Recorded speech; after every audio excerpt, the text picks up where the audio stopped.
Good morning. Good morning. Is this thing on? Good morning, gorgeous. So, recently I've been thinking about love. I was praying the other day, and a thought came into my head when someone asked me to pray for them. And we hear it a lot. I was like, oh, pray for me. Like, send me your love. And I was like, okay, I'll send you my love. Like, hold on a sec. What am I sending you? What type of love am I sending you? What type of love does this person need? Because there are so many different types.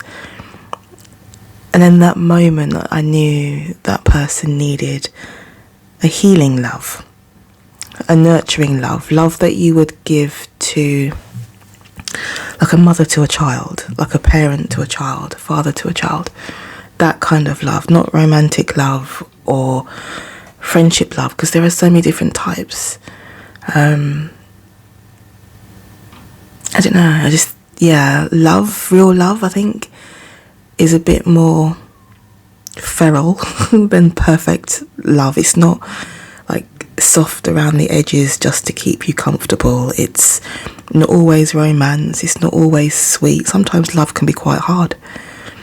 Sometimes love tells the truth and breaks the silence of something that's not right.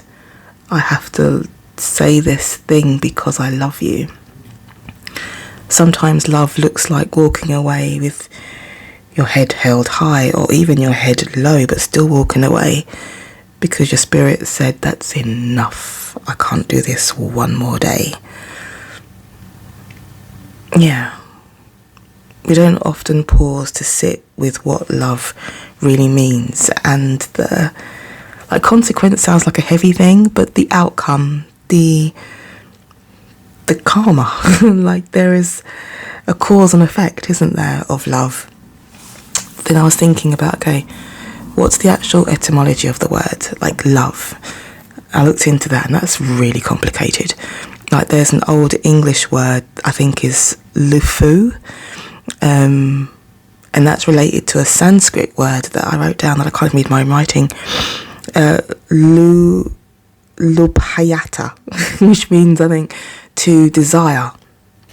But desire isn't always romantic either. It can be a pull, a magnetic longing for connection, a oneness to return, a desire to belong, a need for something.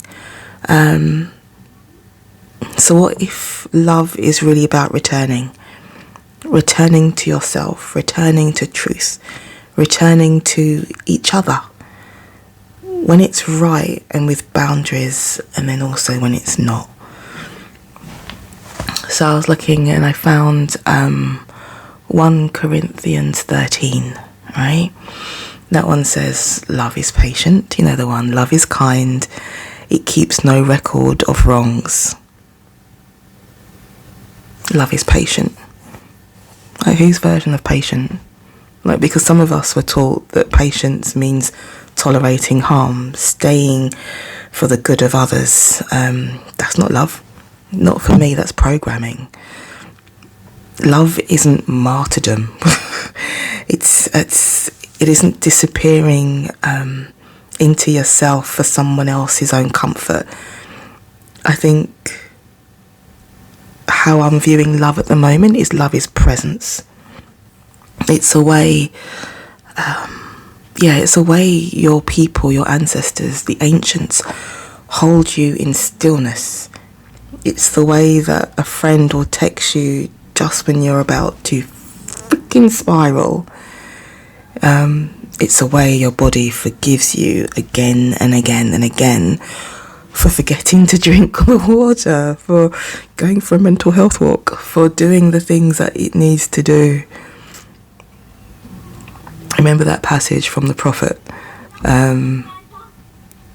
when love beckons to you, follow him, through his ways are hard and steep. Yeah. I mean, he goes on to say that love wounds you and crowns you all at the same time, but maybe love isn't about protection and it's about transformation. It could be why it scares people so much. It causes us to do the things. It makes us... Love forces us to take action.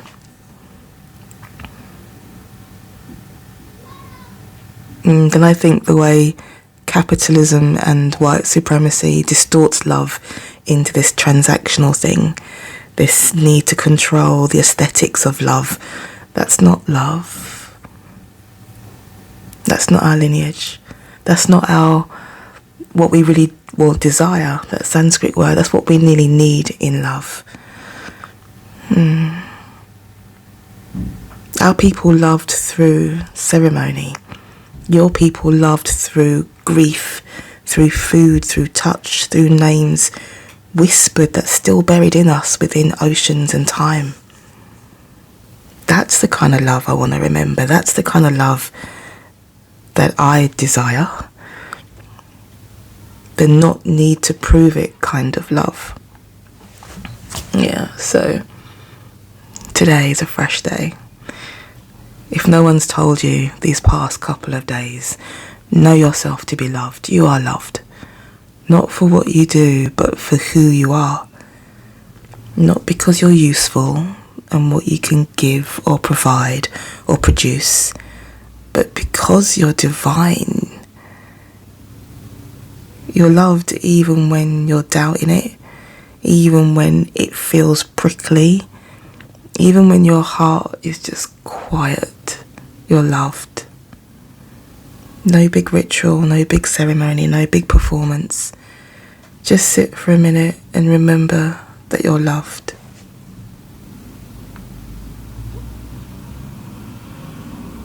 Yeah, I love you. I'll speak to you tomorrow.